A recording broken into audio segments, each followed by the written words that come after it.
ನಿರ್ಮಾಪಕ ಸೌಂದರ್ಯ ಜಗದೀಶ್ ಆತ್ಮಹತ್ಯೆಗೆ ಟ್ವಿಸ್ಟ್ ಸಿಕ್ಕಿದೆ. ನಷ್ಟಕ್ಕೆ ಪಾಲುದಾರರೇ ಕಾರಣ ಎಂದು ಡೆತ್ ನೋಟ್ನಲ್ಲಿ ಉಲ್ಲೇಖಿಸಲಾಗಿದೆ.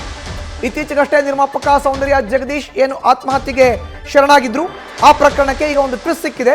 ನಷ್ಟಕ್ಕೆ ಪಾಲುದಾರರೇ ಕಾರಣ ಅಂತ ಡೆತ್ ನೋಟ್ನಲ್ಲಿ ಉಲ್ಲೇಖ ಮಾಡಲಾಗಿದೆ. ಸೌಂದರ್ಯ ಜಗದೀಶ್ ಬಿಸ್ನೆಸ್ ಪಾರ್ಟ್ನರ್ಸ್ ಮೇಲೆ ಇದೀಗ ಎಫ್ಐಆರ್ ದಾಖಲಾಗಿದೆ. ಸುರೇಶ್, ಹೊಂಬಣ್ಣ, ಸುಧೀಂದ್ರ ಎಂಬುವರ ಮೇಲೆ ಈಗ ಎಫ್ಐಆರ್ ದಾಖಲಾಗಿದೆ. ಬೆಂಗಳೂರಿನ ಮಹಾಲಕ್ಷ್ಮಿ ಲೇಔಟ್ ಪೊಲೀಸ್ ಠಾಣೆಯಲ್ಲಿ ಪ್ರಕರಣ ದಾಖಲಾಗಿದೆ. ಸೌಂದರ್ಯ ಜಗದೀಶ್ ಅವರ ಪತ್ನಿ ಕೊಟ್ಟಂತ ದೂರಿನ ಆಧಾರದ ಮೇಲೆ ಈಗ ಸೌಂದರ್ಯ ಜಗದೀಶ್ ಅವರ ಪಾರ್ಟ್ನರ್ಸ್, ಬಿಸ್ನೆಸ್ ಪಾರ್ಟ್ನರ್ಸ್ ಏನ್ ಇದ್ರಲ್ಲ 3 ಜನ, ಅವರ ವಿರುದ್ಧ ಎಫ್ಐಆರ್ ದಾಖಲಾಗಿದೆ. ಸುರೇಶ್, ಹೊಂಬಣ್ಣ, ಸುಧೀಂದ್ರ ಎಂಬುವರ ಮೇಲೆ ಈಗ ಎಫ್ಐಆರ್ ದಾಖಲಾಗಿದೆ.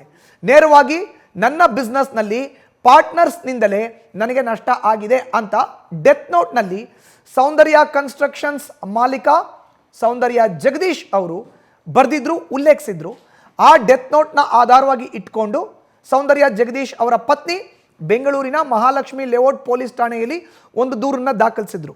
ಡೆತ್ ನೋಟ್ನ ಆಧಾರವಾಗಿ ಇಟ್ಕೊಂಡು ಬಿಸ್ನೆಸ್ನಲ್ಲಿ ಬರೋಬ್ಬರಿ 60 ಕೋಟಿ ರೂಪಾಯಿಗಳಷ್ಟು ನಷ್ಟ ಆಗಿದೆ ಅಂತ ಈ ದೂರಿನ ಆಧಾರದ ಮೇಲೆ ಈಗ ಎಫ್ಐಆರ್ ದಾಖಲಾಗಿದೆ.